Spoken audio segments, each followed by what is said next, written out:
Hello everyone. Did you know that there's a country hidden in the middle of Pacific Ocean? That country is Palau. Palau is a country with land area of just 466 square kilometers.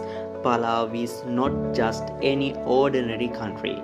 It is a beautiful nation with a mixed culture influenced by Micronesia, Melanesia, Asia and Western powers. Surrounded by stunning coastline and numerous islands, Palau is the 16th small country in the world.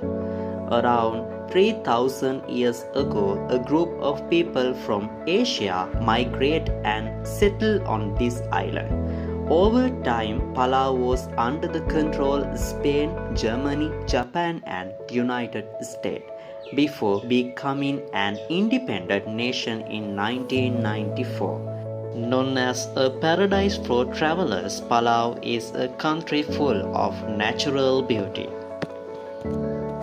Thanks for watching The World Explore. Like, comment and follow us. Let's keep exploring amazing countries together.